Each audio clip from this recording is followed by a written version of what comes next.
Welcome to R&R Showtime with Robert. And Ryan. So today we're going to be reviewing the most recent episode of Wandavision. Episode 6. Yep, a spectacular Halloween special. I think something like that. Spooktacular Halloween special. Right, of course, spooktacular. So we'll hop right into it. First impressions, Ryan? Again, pretty good, solid episode. This is an interesting episode in the sense that it's the first time that I really resonated with the style of sitcom, because I feel like it's the most similar to things that am familiar with in terms of sitcom. I certainly do agree. It definitely hit me. You know, I was kind of expecting that coming into it being what we would assume the 90s episode. It is not. It Based is not. on if we have the same idea of what show this is, and I'm pretty sure it's obvious what show this is. Yeah. It's actually not a 90s show. Is it not? Is it supposed to be what, 2000s then? What show do you think it is? I think it's Malcolm in the Middle. It is 100% Malcolm in the Middle, which Yeah. premiered January 2000. I looked it up. January 2000. Wait, so They skipped the 90s. Okay, well, let's talk about that a little more later. Yeah. But my first impression, I'll say that there were some cool, fun elements in this, but for some reason, it wasn't my favorite episode so far. No, yeah, it felt like a in between episode. Like Mhm. stuff happened, but there was nothing really. You could argue major stuff and new information occurred, but it all felt like stuff that we were gonna see. Yeah, I would say with the first two episodes were such a quandary and a question that they have their own, again, I don't know if they resonated with me a lot, but they had their place in the series so far. The next few episodes really kind of kept ramping things up and we kept getting interesting reveals. And this one, I don't feel like anything in particular, was revealed to me or made me really, Yeah, I don't feel like anything new. I don't think I learned anything. I think new stuff happened. Yeah, exactly. The story has progressed further and that's fine, but this one just didn't hit me like some of the other ones have. So, but I mean, still good episode and still enjoying it. So, but let's jump into the recap. So this episode starts with, a Malcolm in the Middle-esque opening and Malcolm in the Middle-esque talking to the camera. One of the kids talking to the camera like, okay, we can't get past the fact that this is Malcolm in the Middle. Yeah, I mean, it's just, it's so dead on, but like the other ones, it's more maybe on, I recognize one of them is Full House. And some of the other ones are, clearly like I Love Lucy and things like that. But like the Full House, like it wasn't Full House specifically. It was that entire era of Full House-esque shows. Yeah. I don't even think it was very Full House. I think it's probably more other shows because like having watched Full House, it was kind of that, but it was also kind of other things. Right. But like I Love Lucy, I Dream of Jeannie. It was that, but like all the shows back then were kind of like that. Mm-hmm. Yeah. So, but it starts off, one of the kids, can't remember whether it's Billy or Tommy, is, Malcolm in the Middle style talking to the camera. They have some interactions with their uncle, Peter. Is Pietro in this? He is Pietro in this. Yeah. Yeah. So, they're having some interesting, fun interactions with him. Pietro is clearly displaying his super speed as a feature. It's not being hidden in any way. Yeah. And there's a bunch of different back and forths between the kids and him.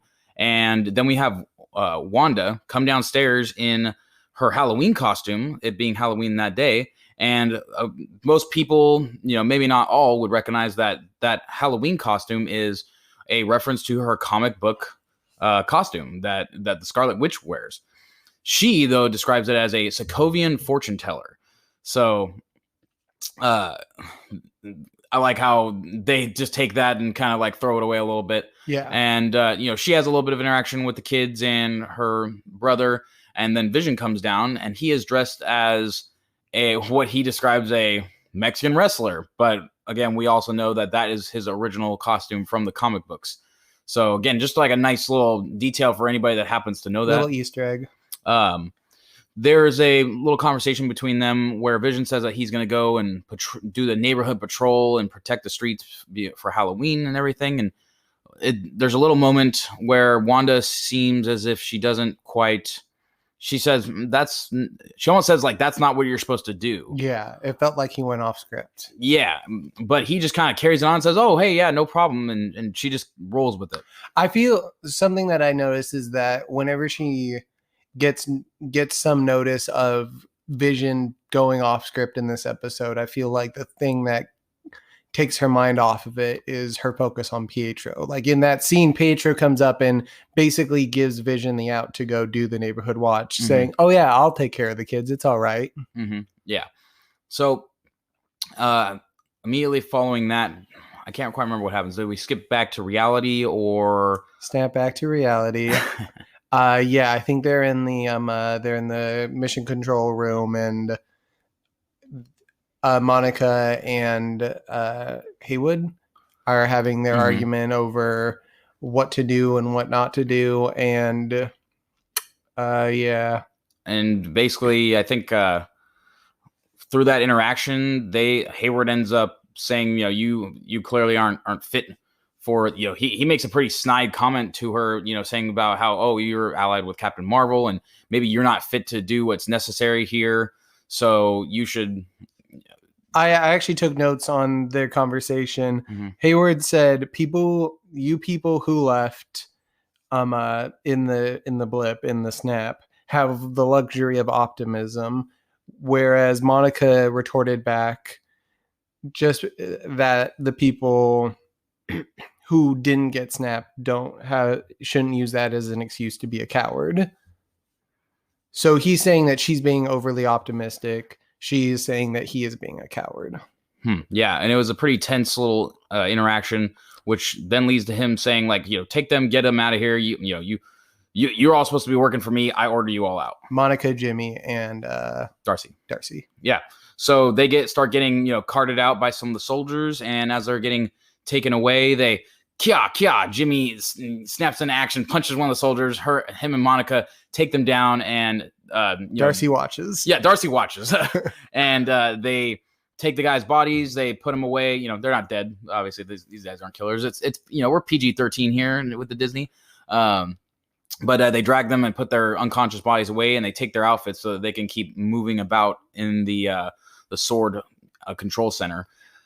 And then I think we go back into WandaVision. We have Wanda roaming the neighborhood with her kids and Pietro, and comes across Herb talking about the neighborhood watch. And there's a funny gag with Herb saying, oh, you're saying all the candy's been stolen? Sees Pietro Quicksilvering stealing all the candy. Yeah. And there's super speed. Yeah.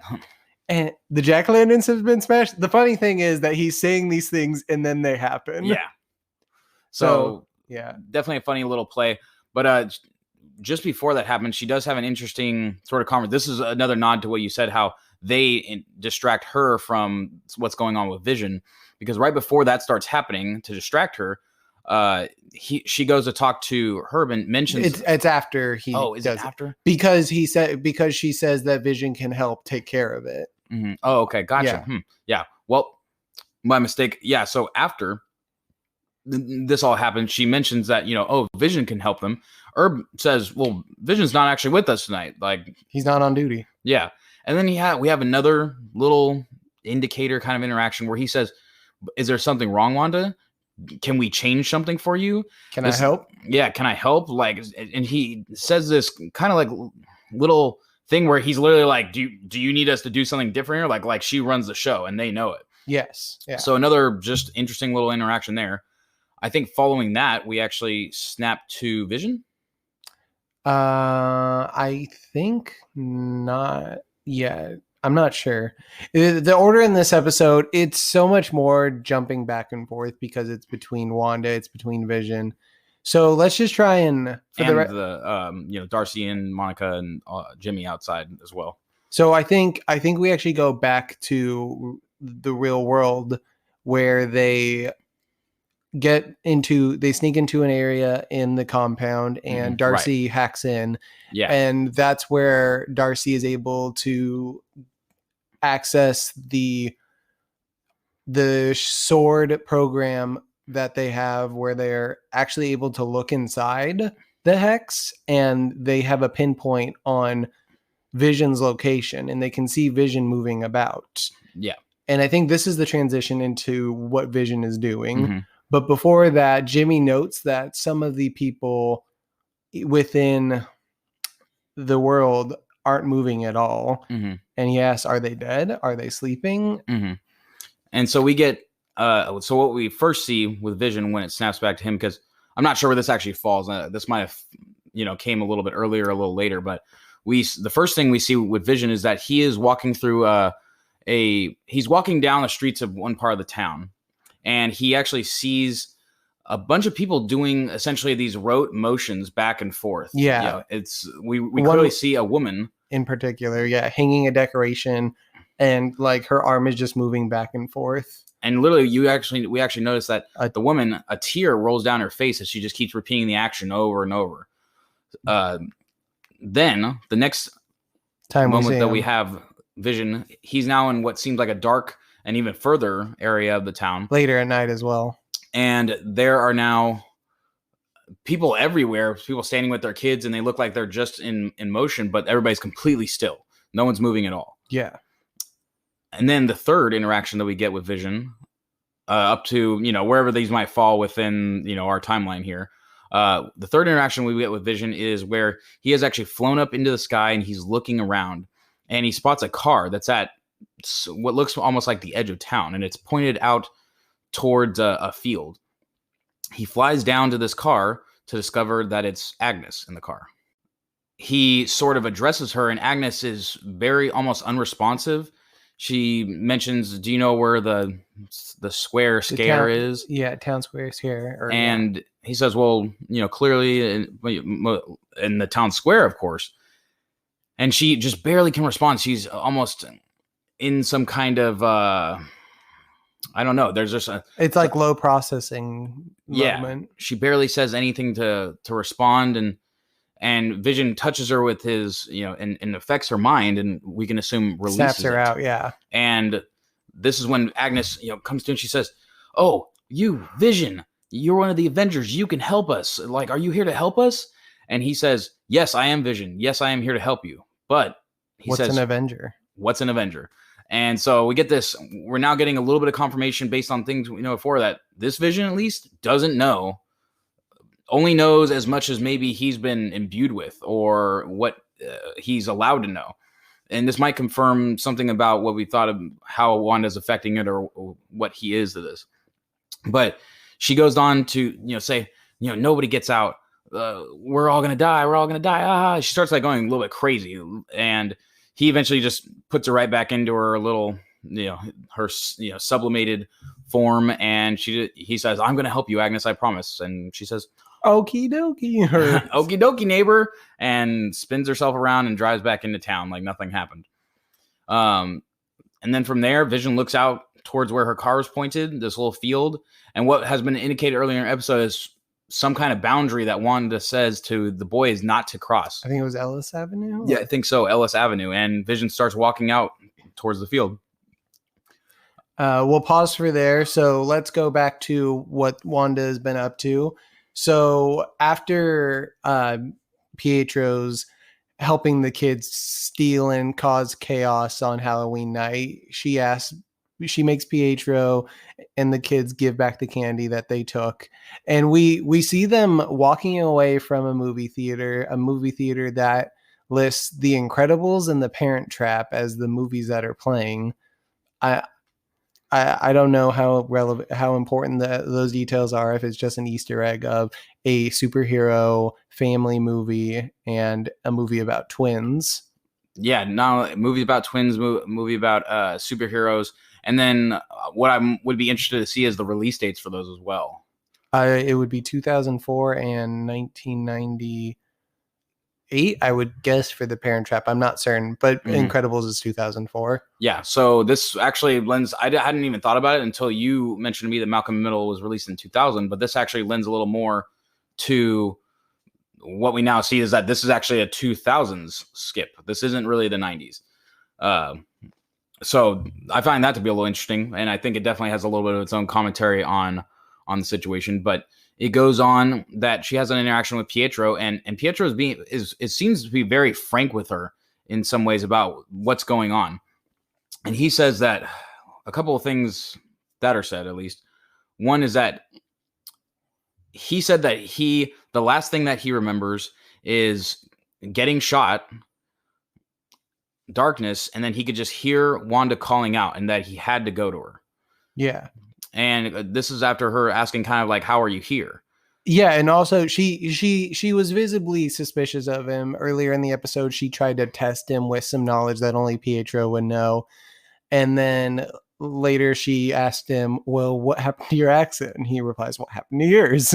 Yeah, which is funny because why do you look different? And he said, well, I mean, if you found paradise, do you really want to be reminded of the bad stuff in the past? She has to think of what the last time she saw him as with that face was a dead body. Mm-hmm. Yeah. So they have this interesting interaction. And another thing that he even mentions is he asks, I think, how did you do all this?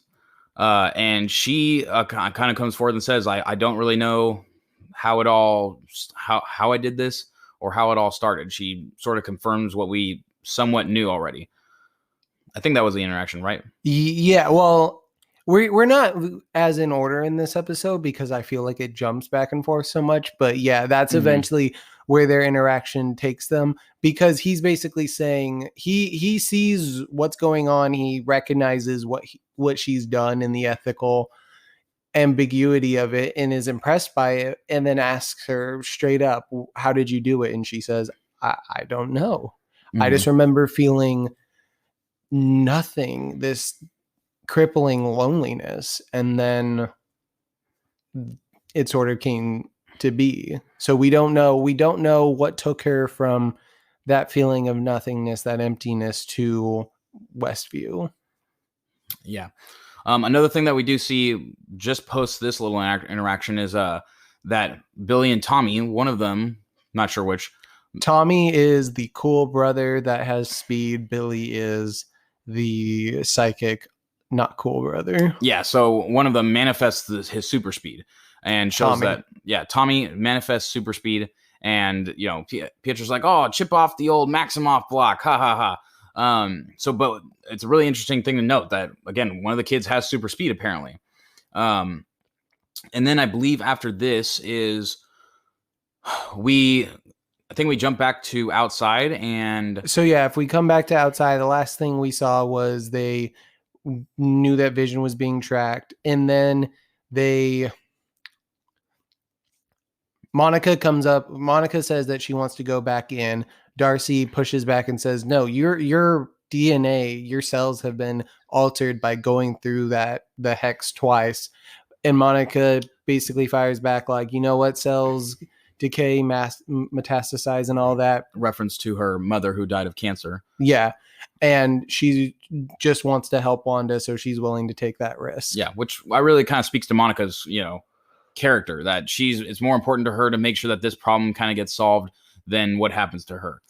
So I kind of can appreciate that a little bit, but this, that maybe that even lends to something to think about as well. And we get this from when Darcy hacks the files and gets her blood work that previously wasn't available. Yeah, I mean, we got hinted that something was off about her blood work, but we didn't know exactly what it was. Yeah. And so Monica and Jimmy are getting ready to go off and leave, and then Darcy says that she wants to stay put to see if she can find some extra information. So they leave her there, and it looks like Darcy is able to get into a file, but we then get distracted by her seeing Vision approaching the border of the hex. And this is when we get Vision crossing over back into reality. One note is that the reason that Monica and Jimmy are leaving is because Monica made contact with an unknown person that could provide them some kind of craft, an aircraft or a ground craft that can get them through the barrier. Apparently, earlier it was discussed in one of the other episodes that they would need a mobile, hyper dense tank or something. Nuclear fallout shelter on wheels. Yeah, exactly. So apparently the person that has something like that got back to her, and that's who they are leaving to go meet. We'll find out who that is. Yeah. So yes, we cut back, and so at this point, this is when Vision, he gets to the barrier and he begins to break out. He literally starts to go outside the barrier, and all of Hayward's men react, and everybody's rushing to the barrier edge to see what's happening. Darcy, notices that Vision's coming out as well. We see Vision breaking through from the barrier, entering into the real world, and the barrier, it seems like, is holding tight on him, trying to grab him, trying to pull him back into it. And Vision is struggling to get out. He's continuing to climb. He literally falls to his knees and is clawing his way out, and it starts to tear him apart and is ripping pieces of him back into the barrier. Which prompts Darcy to come out and scream, "Help, you got to help him. He's coming apart." And Vision starts pleading help. And at first you think that he wants them to help him, and then he says the people need help.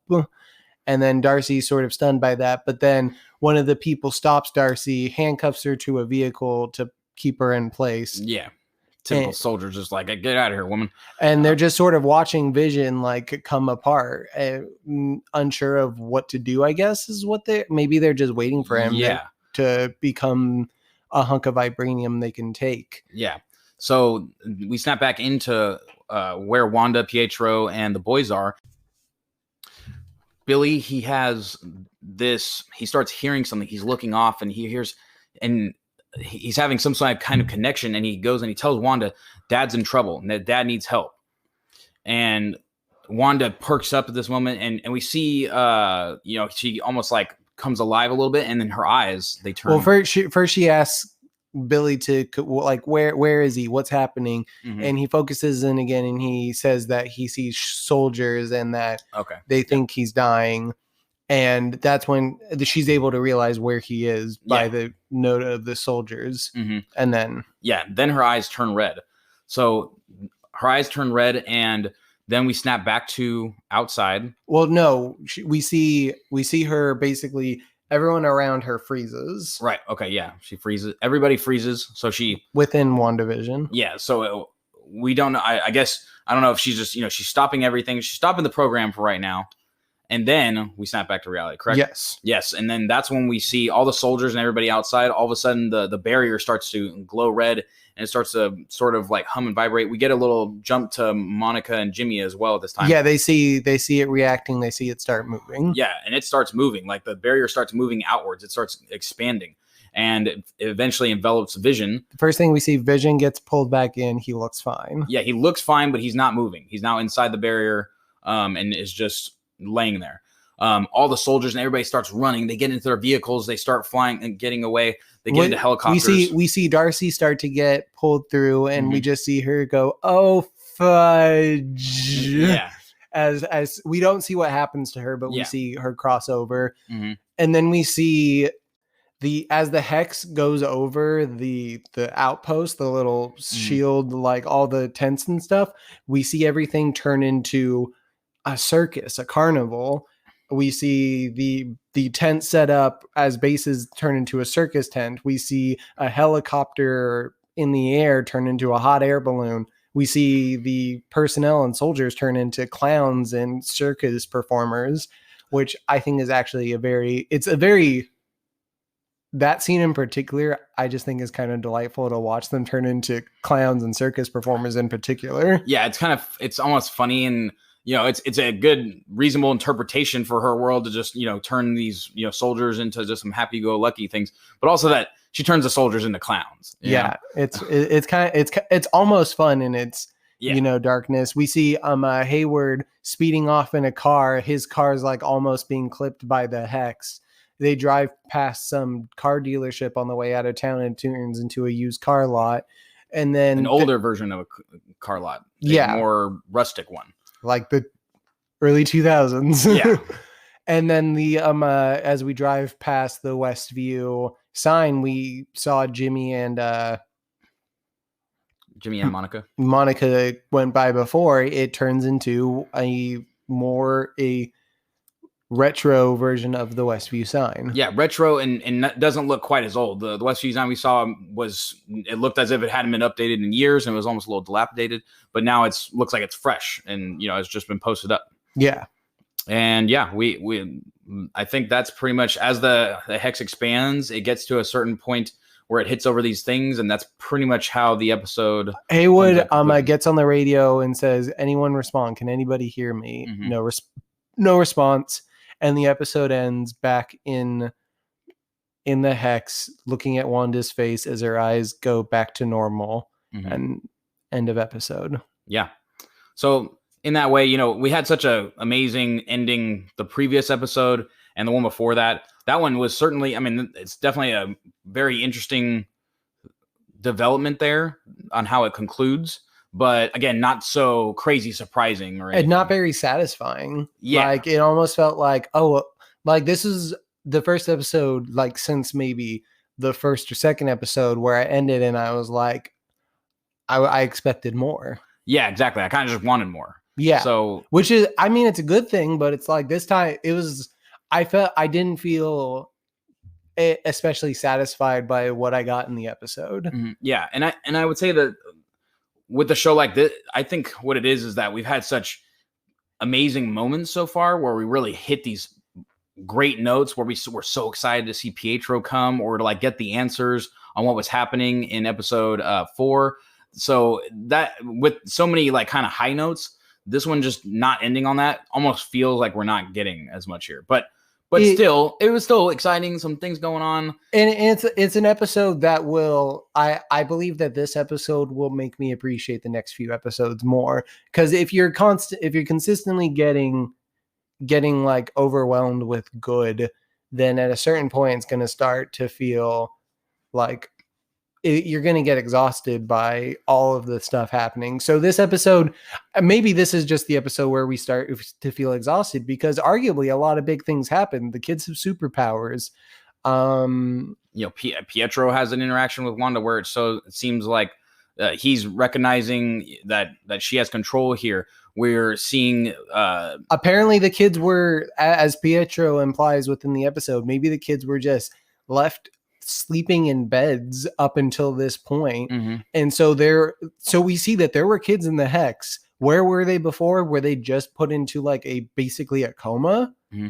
Yeah, that's something that is said in the episode. I don't think we touched on is that in the last episode, it was Vision specifically asked, where are all the kids?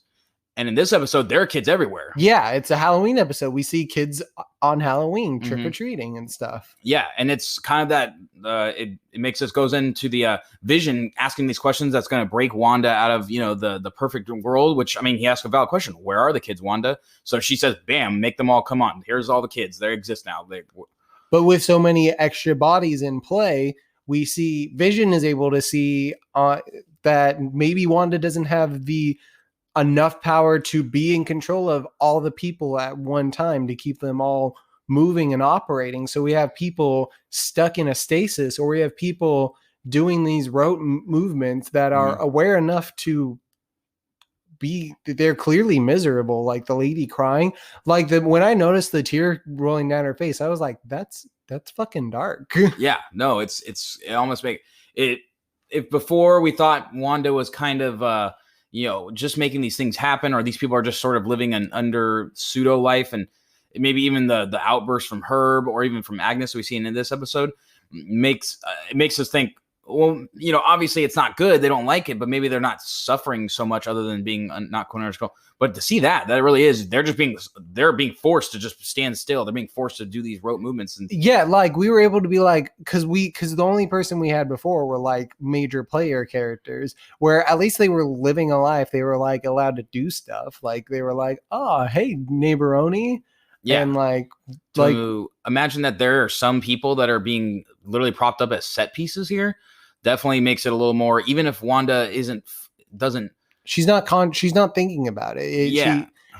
Vision is able to take the time to see this happening, but Wanda doesn't see it happening because anyone around her is being cast into motion by herself. And it would so much show that she doesn't have a omniscience of this world. So she doesn't obviously know everything that's happening everywhere. Yeah, Like, when because she didn't know Vision's- Vision. What was happening with him? Yeah, she didn't know that he was. If she had any awareness of the barrier, she would have known like that he was leaving. If she, she would have had some indication. She didn't know Monica had entered. Yeah, she didn't know Monica entered. She didn't know Agnes. I think that moment we see Agnes there facing out, like that was Agnes almost trying to leave. That was her thinking that she could. Why would she even be parked that way and facing that direction? I think I feel like part of what happened there with Agnes is that she got out of the boundaries of Wanda's immediate control. And so she was left there parked because she wasn't like the other people outside of Wanda's boundaries. She just wasn't being powered. She wasn't being energized to do anything. And so she was stuck there until Wanda gave her action, until Wanda could pay attention to Agnes to keep her going. But Wanda was sort of focusing on her kids and focusing on Pietro. Yeah. I mean, it's interesting to think, but here's what I was thinking is that Agnes, in the earlier part of or in the other episodes would, just pop up like every time. She was like almost a main character with how often she was featured. And for her to just not, maybe because Pietro's there. She was even in the title sequence this time. Exactly. And so maybe because Pietro's there, she's not, as important. She doesn't need to serve as that character, that catalyst anymore. But I think that because Pietro's there, Wanda's not as focused on her. Agnes, who seems to have a lot more sentience than some other characters have, she gets a little more breathing room. She gets to go to and fro in a lot of instances. I think that maybe she had enough sentience where she thought maybe she could get out and escape. And I think she was trying to drive towards that barrier and get out. Yeah. And then, but as she lost the power or the outer, she just got stalled out. She just got stalled out. Because, it even was a silly thing. Must have got, turned the wrong way. Like, that's just a rote response. And I think it's not only that she didn't have the power, but she was also maybe trying to fight against it. She wanted to be released. So I think there's a little more to it there than just her, being too far outside Wanda's control. Because why wouldn't Wanda have her close? Yeah. It's something to think about. Yeah. So, we've already kind of moved into our discussion about the episode in of itself. Let's talk about some interesting things. We mentioned earlier that that debate between Monica and Hayward about Hayward saying that the people who got blipped away, like they didn't have to deal with basically the trauma of the last 5 years, and so they have a more peachy. They're too optimistic. The world is a darker place. And while Monica, maybe because she got blipped away, she has some optimism. She wants to reach out to Wanda. So do we think that this is sort of setting up a dichotomy between the people that were swept away and the people who stayed? Because if we just think about the people like in the movie Endgame, those people that were gone, that were stuck there in that world, when we get the 5 year ahead and we see the people that experience those 5 years, they are beaten down. They are sad people. And within the confines of that movie, we get one person who basically gets to skip it, that actually gets to play out the events of Endgame. And that's Paul Rudd's Ant-Man. And he is the least beaten down of any of them, besides like Tony, who found his family, and Bruce, who got to finally come at peace with himself. But sort of Paul Rudd Ant-Man is a little bit more positive, a little more happy of a person. The people like when we see Spider-Man's movie after the events of Endgame, him and his classmates that got to skip 5 years, they are all they like the blip happened, but they don't seem as affected by it as like when we were in Endgame and we see that kid that Paul Rudd comes across like just on the road and he says, "What happened?" And the kid's just like depressed, dark, sad. I feel like we're going to start getting this indication that the people who suffered for the last 5 years, they're not over it. And the people who have come back, they don't understand. Yeah. I mean, I think that's a really great point to bring up. I mean, if you just consider in a real sense, think about real people, right? going through any kind of trauma can just severely affect your mental health. Imagine that somebody you care about and love just instantly was gone. Maybe they were sitting right in front of you when it happened. You know, you guys are having cereal at breakfast or something, you know, simple as that. And the kind of impact it is for them to just be gone for 5 years and to have no clue and no hope about it. I mean, it's not like the Avengers could circulate, hey, a crazy alien from, you know, somewhere out in the galaxy just snapped everybody away with ultra magic powers. I mean, even if everybody could get that information and understand it after some time, how do you accept such a thing? It's like the opening to Endgame. We see what happens to Hawkeye in particular, and I think that's the best example of what happens to Hawkeye in particular. Maybe he wasn't like the most well-adjusted guy before, but he was happy. He had his family, and that turned him, like, that one event turned him into like a cold-blooded, like, fucking murderer. Yeah. He lost his humanity for 5 years. Yeah. Like, I think that it gets kind of glossed over because you just see him kill like a bad guy. But if you really think about it, he's probably spent 5 years doing nothing but murdering people. Yeah, exactly. I mean, that's all he knew how to do, and he didn't even have the things that tied him to this world. And to just imagine, not only do we come back to a world where in some ways people can be a little happier, but again, that trauma is still there. The fact that now people know that there are powers so great and beyond them. It's not just superheroes that come and save the day and, you know, maybe buildings crash and stuff, but that something could literally take people from them at any time.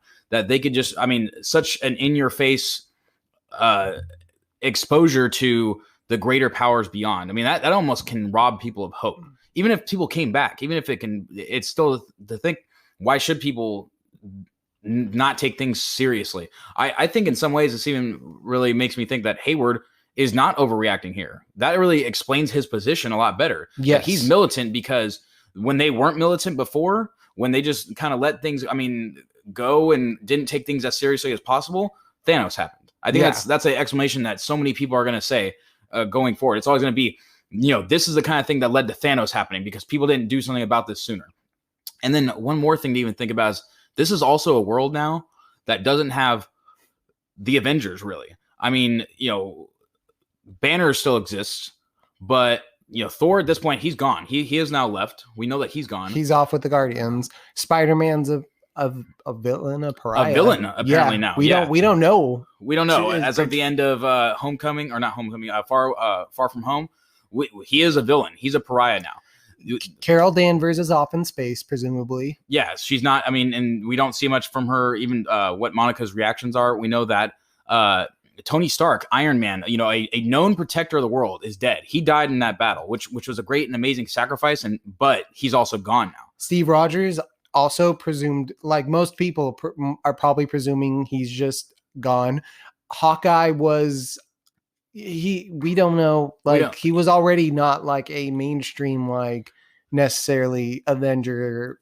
He wasn't like, he's not the guy who's going to save the world. Black Widow's gone. Yeah, Black Widow's gone. I don't know that but I look at it almost like the icons, the ones that maybe really people believe like there were people looking out after them. It's for people to think Captain America's gone, Iron Man are gone, Thor's gone. Now, maybe are there superheroes left? Of course there are, but the people of the world know that this insane thing happened to them, and three of the most important people, the three people who arguably saved the day, like it. At least in their minds, terms, as far as they can know. I mean, it's not, people don't know about all these other superheroes, even if they exist necessarily. They don't know that Ant-Man's a thing other than maybe in rumors. Doctor Strange is probably pretty secret. Like, he's not a public figure. Black Panther is not a public figure.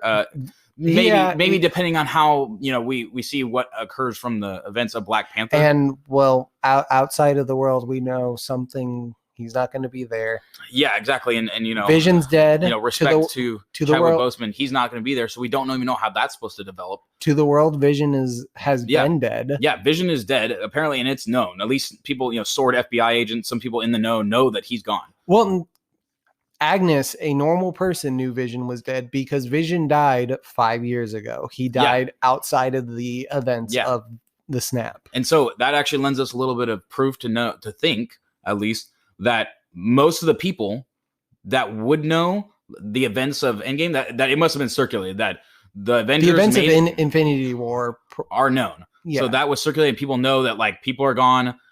these heroes fought and did these things. Vision died, an Avenger died. So I really like this point because it really does lead to us to believe that, MCU kind of fun. They've always been able to throw a lot of like fun things into it, but I like that Disney, their direction here is addressing how people should feel, really the mental health aspects of the trauma of these 5 years and what could have happened if the blip. I like that in WandaVision we got to see the real panic and fear and all this craziness that goes on when everybody just comes back with no warning. Yeah. Nobody knew that the Avengers were going to save the day. So like I said in that episode 4, when we start in the hospital, like that was something I had never thought of before. And now that we get, but that's just the perspective of the people coming back. The perspective of the people that were there the whole time, seeing people come back and just having to, all right, I get it, have to deal with the fact that there are people who don't understand what the last 5 years were like. Yep. No. And we don't understand what the last 5 years were like because we got to skip it too. Yeah. Us as the audience, we didn't have to sit there. We didn't have to watch what it was like. And we got little peaks and, a little bit to understand what it was.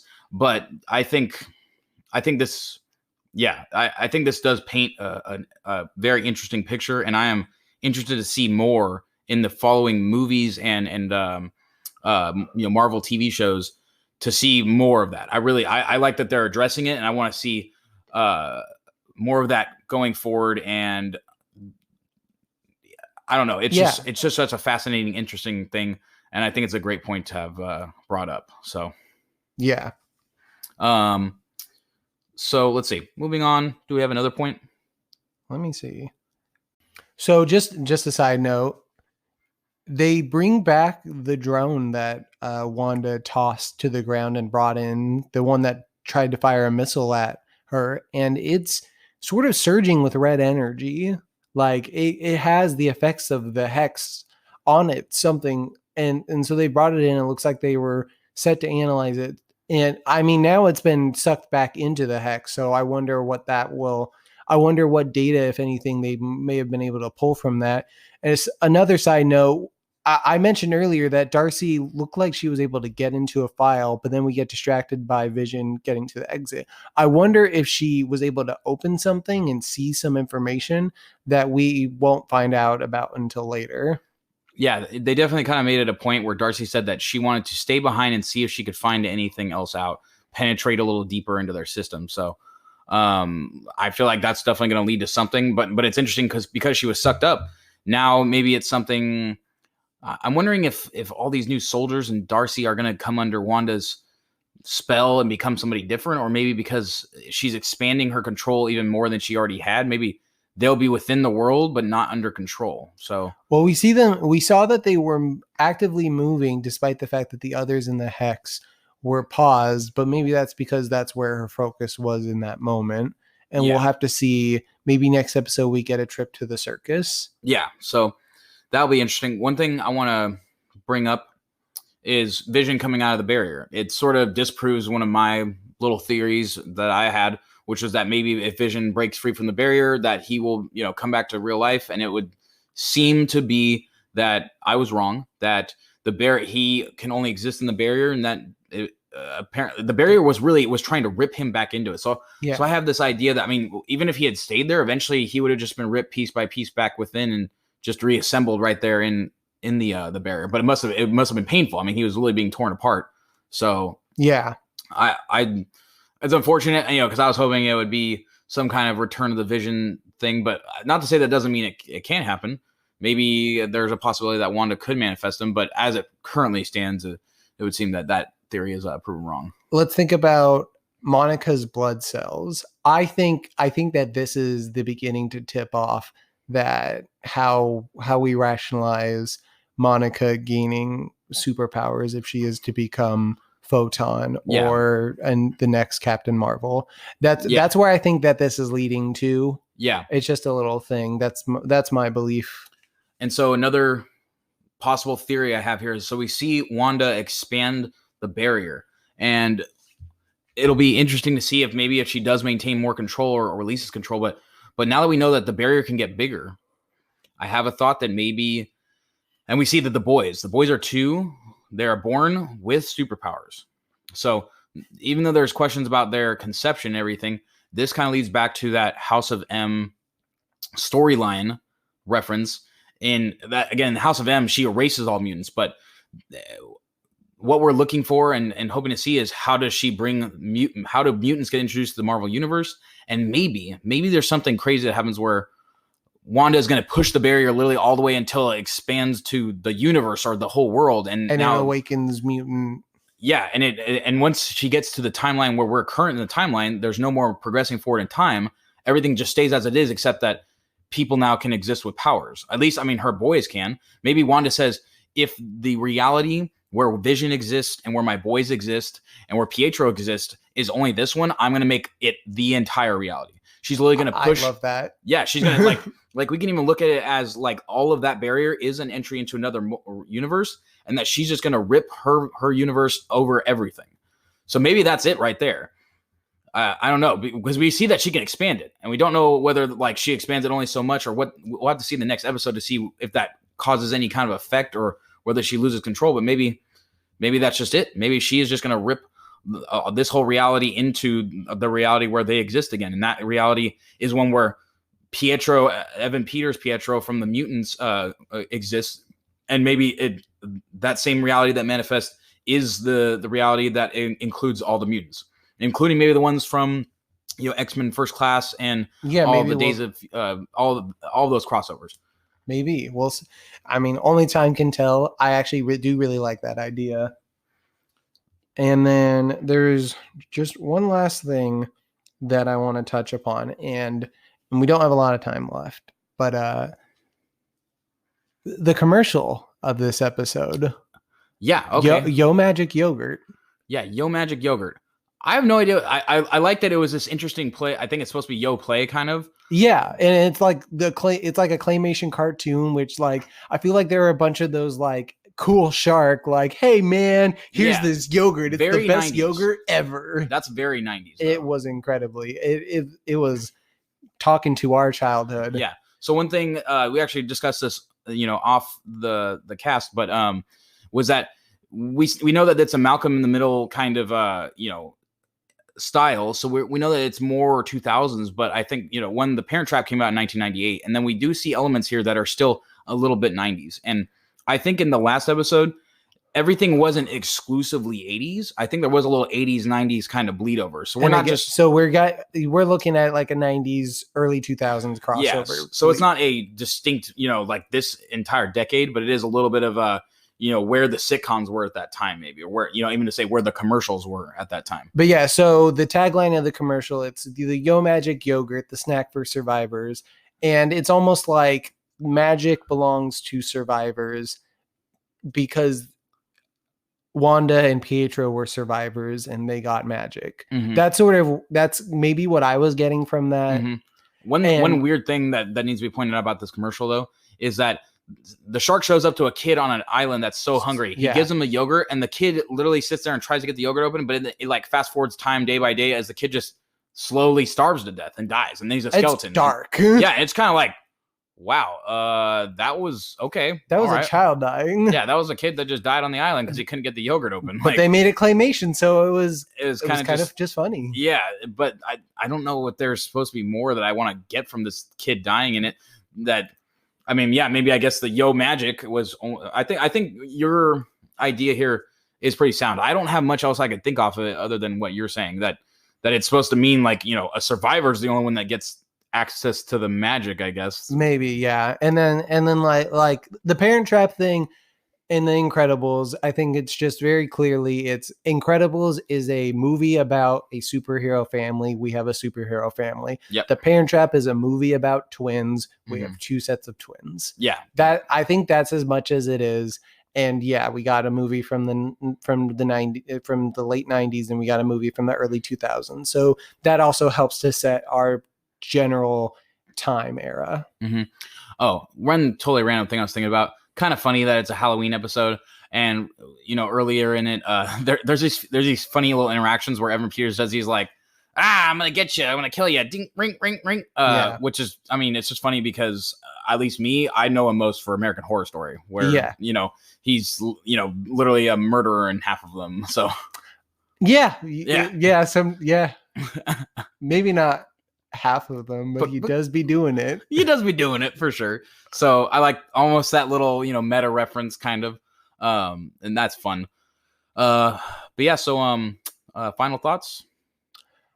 I'm excited. I'm 3 more episodes, and I can only see it staying as good as it is. I can only hope for that. Yeah, I think one thing, even though this one kind of felt like a dip, maybe didn't quite hit the same points that other ones have, I think it's necessary. I think it would be totally fine if the next episode felt the same, sort of hit the same note, if it just kind of progressed the story along, because I want to see maybe by the second to last episode us ramping back up in that final episode. I want that to really just hit a screaming, finale note. I want, so the next episode can be boring. The following episode, I think, should be the most exciting episode. And then that last episode should give us some finality to it, some comfort. And I'm really interested to see how this leads into Falcon and Winter Soldier, which comes out in March, almost a week or two just following. So yeah, looking forward to next week. But yeah, so I think that's it. All right. For now, this has been Robert. And Ryan. Have a good one, folks. Yep.